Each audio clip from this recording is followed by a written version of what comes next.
Your Story with Melinda Estabrooks, an exclusive presentation of Faith Strong Today. Well, welcome back to another show on Your Story with Melinda, and you are not going to want to miss this show because I have a woman who is pretty fierce and fabulous, and Helen Sworn is in studio with me. She has come from Cambodia, then to Washington, D.C., then to New York, Boston, and now is in the Greater Toronto area right here in Canada to be with me in studio to talk about her heart for those that are trafficked around the world. She is an advocator, an innovator, and a collaborator because, I have to read this, because she has been working in the field of counter-trafficking and abuse since 1999. She lives in Cambodia for the past 17 years, and she has graced us with her presence here in the studio. Helen, welcome to the show. Thank you, Melinda. It's fabulous to be here. Yeah, lovely. I'm so glad because we've been, I've known you for a little bit, but I've always wanted you to be on the show and to share your story, and so here you are. Thanks for coming around the world to be here with us. I am very happy to come around the world to be here with you, Melinda. Good. Well, let's start from the beginning because, counter trafficking and abuse, human rights, human trafficking are pretty big topics. And it doesn't just happen overnight that all of a sudden you're like, here I am. I'm working, in this field, and I'm passionate about it, and I'm committed to doing it. You're also, I forgot to mention, the international director of Chab, yes, as well as the founder of Freedom Collaborative, which I want to talk about later on after we talk about your story. Because I think those key elements of your story are very important in what you're doing now. Sure. So let's start from the beginning. How did you, maybe even from the start, because you're from the UK. I am from the UK. Love the accents. How did it all begin for Helen? What prompted it? What was your start in this kind of work? Yeah, it was interesting. So my background is in the corporate sector. I went to business school, was doing very well. My husband and I had the right house in the right village with the stream at the bottom of the garden. And I think a lot of people at that point would have thought, we're good, right? Yeah. But for me, I felt like there's this huge void in my life, and I didn't know what it was at the time. I had become a Christian in my teenage years, but I felt that it was not relevant to my life as an adult. I felt that was my childhood rather than my adulthood. And so my husband and I went through a challenging time in our marriage, and it was at that point that I really reconnected with God. And as I reconnected with God, I felt like God was opening up this whole new world that I had never known before. And my conversation with God at that time was, God, if I'm going to be a Christian, I do not want this to be a Sunday morning, one day a week thing. It's like I'm in it all or nothing. Like either I'll go and I'll set up a bar in Greece, or I am all in for faith and what this means. But I can't do a halfway piece in the middle. Has that always been you, though? Is that the kind of woman, girl that you've been, all or nothing? Yeah, I think so. I'm the youngest of 5 kids, and it's so interesting because normally they say that firstborn girl is the firecracker. My sister, who is the firstborn girl, was like the most gracious, kind, loving woman. And I was at the end, and there was like this firecracker who came in late, who in the school reports was, she's always outspoken and says her mind and all of this kind of stuff. So I feel like I'm this like firecracker on the end of my sibling role. Did your parents support you in that kind of personality? Because as a girl, sometimes there's been sort of roles put on us or expectations of how we're supposed to act, what we're supposed to do. Yes. So it's very interesting because I was brought up, my mother was a Christian, brethren, very strong faith. My father, an atheist. Wow, okay. Absolutely against it all. But it's so interesting because I think through all of those years in having a very diverse parenthood, it was actually my father who was more empowering for the girls in his life than my mother was. And I can remember even as I was leaving school, my mum said, of course you are not going to go to college like your brothers. You are going to work and you're going to bring money into the household. So it was a very different environment. And I think as well for my parents, they both grew up in Manchester. They were both children of very poor families in the war years. And so they were actually very stereotyped in their role as parents with female and male children and the expectations. How did that impact in your faith or understanding of God? Because you have a father who's an atheist. You have a mother who's Brethren, who has very sort of traditional roles, it sounds like, as imposed on their children. That must have had an impact on your understanding of God or faith. Now, for you, you're saying it's all or nothing. So talk to me about that, because how did you make sense of this Jesus and this relationship and sort of this all or nothing kind of, you know, spirit in you? It was interesting. I think in my early years, I just looked at my mother and I'm like, I was amazed at her resilience as a person of faith. She had lost a child. She had kind of grown through all of this and had remained strong. So I think in my early years as a child, I looked at my mother and said, she is faith. Okay. She is what faith looks like. And I think that it took those later years of my teenage years and my early 20s to actually rebel and say, actually, I'm not following my mother. I need to follow Jesus in my own right. And that was a big kind of separation and coming back. And I think my mother found that hard as well because I was very close to her. And then I needed to separate myself from my mum to be able to pursue spirituality in my own person. So what was it then about Jesus that was like, okay, I'm going to pursue you. I'm willing to kind of give up this relationship with my mom, follow her. But what was it about him that was like, I'm going to pursue him and see where he leads me, essentially? Yes. Well, it was interesting because I had come to a point that I thought, okay, it's no faith. And at that moment, it was so interesting because I had this mentor in my life who was a very strong Christian. And she said to me, what is God saying to you right now? And I said, he is saying to me, I am going to come back to a faith in Jesus, and I am going to have a faith that I've never had, like I've never had before. And as I was saying it, because I was trying to like fight against God during this time, as I'm saying it, I'm like, wow, that just came out from me. I'm like, that is clearly not me. That must be God, because that's not what I would say. So I knew that God was saying to me, I'm bringing you back. And I'm going to bring you back into a faith that you've never had before.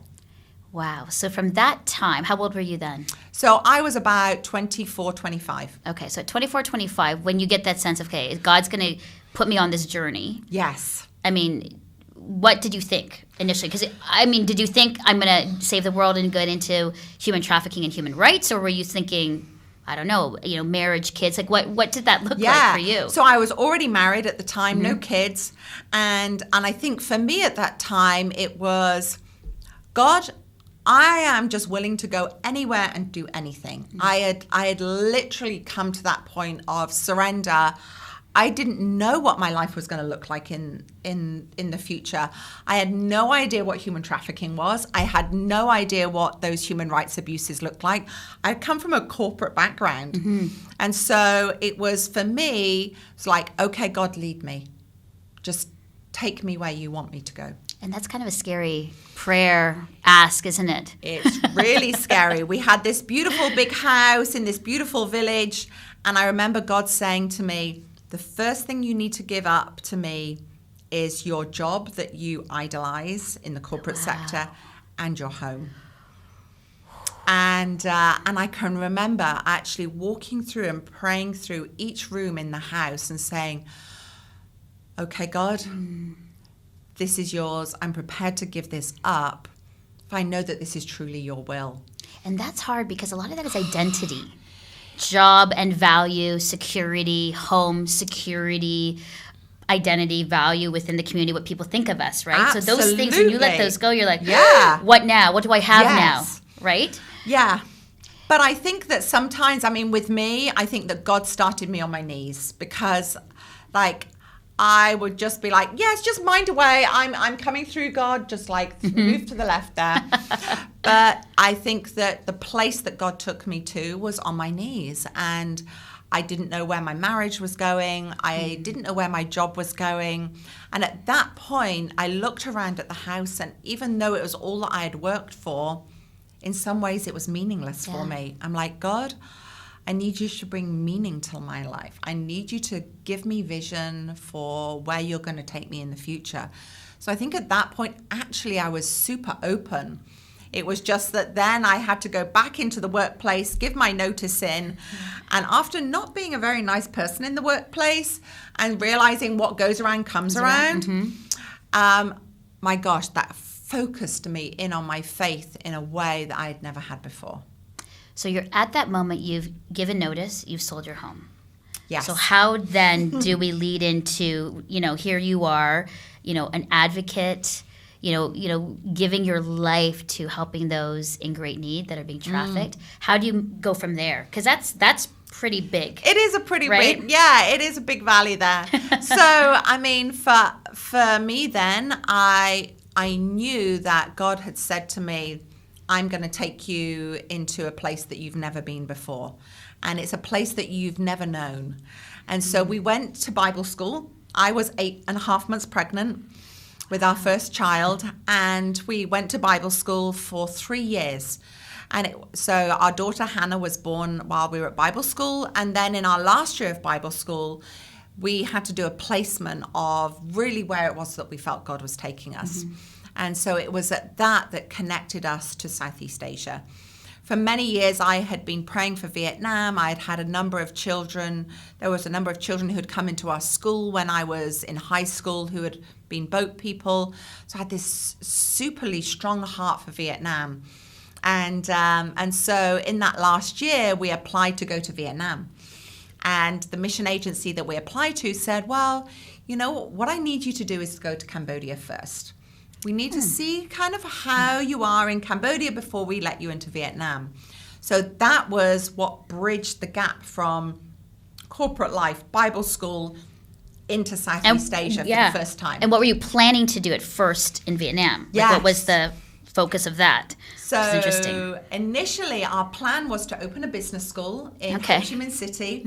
And what we were going to do was to have programs for wealthy Vietnamese, and then to use the profits from that to give scholarships to those who would never be able to get to business school. And in and of itself, that's a good thing.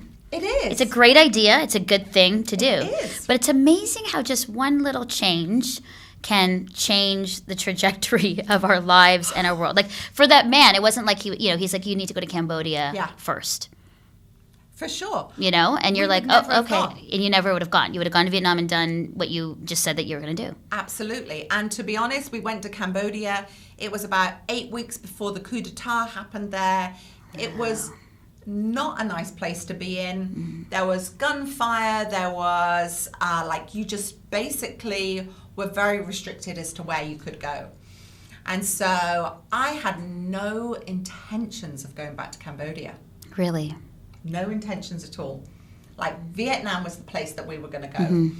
And after we'd been into Cambodia and Vietnam, and we spent some time in Thailand really seeking God as to where we should go, that was, and I often argue with God in where are you taking me? Where are you? I want this written in triplicate, whatever it looks like. And so it was at that point in Thailand, and I'm sat with God in a prayer meeting, and I'm saying, you've already spoken to my husband. You've said to him to go to Cambodia. I need to hear it from you. And if I am going to take my 2-year-old daughter to Cambodia, I need to know that this is your will for me and her. And for the only time I've ever had in my life, I had an audible voice behind me. Really? And the audible voice said, this is the way, and walk in it. So was it like a Morgan Freeman voice? Oh, I wish. Was it a deep this is the way that you will walk into? Was it male? It was. And I mean, in a way I feel uncomfortable saying that because I would like it to be a female voice. like Helen Mirren or Kate Blanchett saying, walk in the way, walk in the way. Helen Mirren would be just perfect. But it was so that's amazing. that I kind of went, oh, there isn't anybody there. Wow. And then in the Bible, where in Isaiah 33, I think it was, that says, whether you turn to the left or to the right, you will hear a voice behind you saying, this is the way, and walk in it. And that was my triplicate with God. And I mean, it was like literally from that moment onwards, I'm like, it's Cambodia. It's wherever you want me to go. I'm taking her. We're going. You're going. So you end up in Cambodia. Yes. And the plan was And I had what? a 5-month-old baby then as well. Because at that point, there'd be people saying, that's enough excuse to say, I need safety and I need security because I've got 2 kids and a husband. Yes. And now, okay, so you go to Cambodia. Wow, Helen. And what was the plan? So the plan was that my husband was going to set up a vocational training school, like the precursor to the business school that we had talked about, because Cambodia wasn't quite ready for the business school, but it was ready for vocational training. So that was his piece. Now, my piece was to try and be like that, sort of stay-at-home mom, homeschool your kid. No. I kind of can't see that really in you. I mean, it's good intentions. It's great intentions. It's great intentions. Right. But I'm like, I think that may have lasted about a month or so. And then I can remember sitting with the team and them saying, there's this situation that's happening on the border between Cambodia and Thailand. And there seems to be these children who are being sold through the border, and we don't really know what's happening. We literally had no language around it. And so they said, we need a research team to go up there. I'm like, me? Just like that? Yeah, I'm going to go up there. Okay. So there was about 4 or 5 of us that went up. And it was the time that the roads in Cambodia were not great. They're not great now, hey? But they were even worse then. And I can remember going along these roads, and we were in this old, Land Cruiser, and going into these potholes that were as deep as the truck that we were in. Wow. And I'm like, and I'm banging my head, and I'm hitting my back, and I'm like, God, really? Can't you find me a better way to get up here? And I felt like he was saying to me at that time, this is the journey. This is the journey that you're going to be on. And when I got to the border area and I saw 6-month-old kids and 4-year-old kids that were the ages of my kids, I realized that God had said to me, this is what you're going to be doing with your life. You're going to be an advocate for these children that have no voice. So were these kids being trafficked? Explain what you saw, because what did you see happening? What I saw was Cambodian children being worked on by brokers on the Cambodian side of the border, because a lot of the border is very porous, and they would drug traffic, they would traffic other things through, but also they themselves, once they got to the other side into Thailand, they would get picked up by the Thai brokers. And then when they were picked up by the Thai brokers, they would go to Bangkok or Chiang Mai, and they would either end up on the streets as beggars, and a lot of those kids that end up on the streets as beggars get sexually exploited, and that would be where they would end up. And you saw 6-month-olds? 6-month-old children. That's heartbreaking. Who were on the hips of their 4- and 5-year-old siblings coming through the borders. Ugh.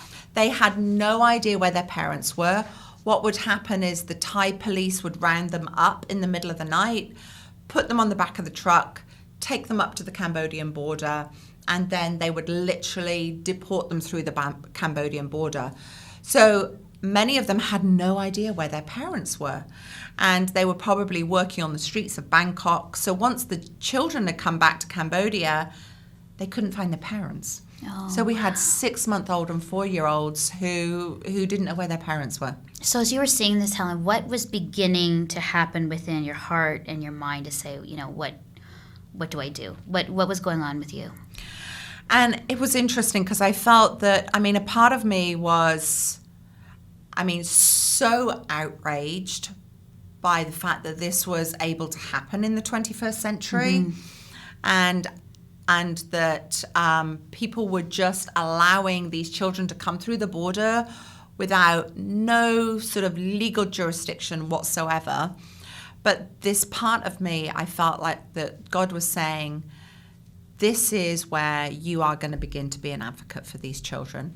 And it takes a village, for sure. I mean, I had a deep conviction of what God was telling me, but I'm like, my gosh, where do I start? There's these kids coming through the border. And so as a small mission agency, we partnered with a UN agency. Okay. And I know that's kind of unheard of, but the International Organization for Migration had a transit center there.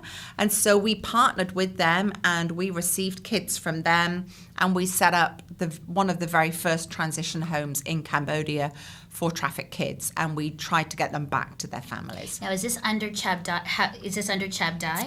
Or No, this wasn't Chab Dai yet? This was way before Wow, Chab Dai. okay. This was like 5 or 6 years before Chab Dai, when I was really just like learning what it was to work on the ground, and learning what it was as well to try and wrestle with faith and poverty and exploitation. And I felt that at that point, my Western structured faith was literally being taken apart block by block. And I'm like, God, this isn't what I learned in church. It wasn't what I learned in Bible school. Like, where are you in all of this? And I can see that. I can see where you could sit there and look at this and go, this is, how can this happen to innocent children like this? And how can people so evil do this? Yes. And where is all the goodness? And God, where are you to intervene? Absolutely. Yeah. How did you reconcile that? Because I would say that not even on an extreme level, so many people struggle with that question. Of course. Because they look around the world and say, all of this evil things happening, all these things. And God, where are you? You're a God of love. You're a God that's for people, for children, for the marginalized. Yes. But it doesn't seem that you're really doing anything for them. That's exactly Right? what I thought. And God has said, I put this vision in you for you to be a part of the response to this. And that's it, right? That's the kind of response the perspective we need to take. Yeah. And so I had pushed it all back on God and saying, okay, God, and I mean, I still get angry with God. Yeah. You know, it's like, this is your responsibility, God. You brought these people into the earth. And he's like, I gave you the vision to make a change. And now this is for you to make a change. And literally I'm like, what do I have? And it's like, it's the willingness to even just step into the ring, not knowing. And in a way, you know what? 11 years on, I'm really pleased that I didn't know. Yeah. Because if you did, you might not have done it. I'd be like, okay, Right. I'm done. That's a really profound thing. What did you say? You said it's the willingness to step into the ring. Yeah, absolutely. Because rather than blame, we Yes. say, I would then take responsibility and do something. Yeah. Oh, because it's so easy to blame. It's blame so God, easy. blame everything else, Yeah, but then blame realize society, blame Yes. everybody else. But it's like, I totally believe that knowledge equals responsibility. Right. And that as God put that knowledge into me, and I had that knowledge of what I saw in front of me, I then had a responsibility. So in that, what did you do? What was the responsibility? Where did Chab Dai and Freedom Collaborative start? So then it was so interesting because as I saw these other faith-based organizations start to pop up all over the place, and again, I saw a part of myself. They had a heart to respond, Right. and they were taking responsibility for it. But what was happening, there were these silos that were kind of coming up all over the place, and they weren't interconnecting with each other. Okay, yeah. And it's interesting what God does. You know, I kind of felt like my business life before was my non-spiritual life, and God would never use my business part because that was my not nice part. And God was like, remember all that strategic planning you did? Okay, this is the time to put it into action. Okay, there you and go. I'm like, really? Like that nasty business side? He's like, yeah. The You've got skill that and tools that you have can actually help. And Absolutely. It's great, yeah. And so God pulled those business skills and he said, that strategic mind that I gave you, bring it into this NGO sector and help these groups work together for the much bigger vision that many of them don't even understand. And so that's what I did. I brought those groups around the table and said, okay, this is a criminal network. The word being network. If we do not address a criminal network with a networked response, we are never, ever going to see an end to this. And the second thing is, whether we like each other or not, we're actually mandated to work together as the body of Christ. Sorry. Yeah. It's like, mic drop, yes. Absolutely. It's done, right. So what is that? So that's Freedom Collaborative. So that was the beginning of Chabdai Coalition. Yeah. That was about 10 and a half years ago. We've now got 55 organizations, faith-based organizations, working together strategically to end trafficking in Cambodia. Then as I started to see how that was working, I'm like, how do we upscale this? Because this is actually a global network. It's not a Cambodia network. This is a global network. And so how do we have a global network? So, in this day and age, I may be a dinosaur, but, I find somebody who can actually develop an online app that says, let's take your lessons learned from Cambodia and let's upload it to a platform. So we've now got the Freedom Collaborative, which is an online platform of the anti-trafficking community to come together. Okay, so Chabdai is Cambodian, like Chabdai, so you're Yes. part of that. Yes. And that's for Cambodia? Absolutely. Okay, then Freedom Collaborative is worldwide. Yes. Wow, okay. Yeah, so there was this little tiny coalition, Chabdai coalition in Cambodia, that had this crazy big idea to set up an international global platform, which was a coalition. And we just launched it, the revamped version 2 months ago. Right now we've got 1,000 users. We've got 200 organizations in more than 20 countries. And it's not just faith-based. It's actually really interesting because it's bridging the divide between the faith-based community and the non-faith-based community. So we're having discussions around all sorts of things around trafficking, prostitution, child rights, and we're bringing very diverse stakeholders together who would never get around the table normally. So get my head, because this is huge. So It is. Freedom Collaborative is a network and resources, and you Yes. connect online. You Yes. connect, okay. Is it all online, or is there meetings around the world, or how does it Everything is work? online. Okay. Everything is online. So we have an online community Fantastic, yeah. that has like this daily, like Facebook style news feed. Okay. We have this online map of the entire world that tracks all of the organizations and users around the world. And then we have this library and resource center of thousands of pieces of research in many different languages. And so you can private message people in any language, you can upload research in any language.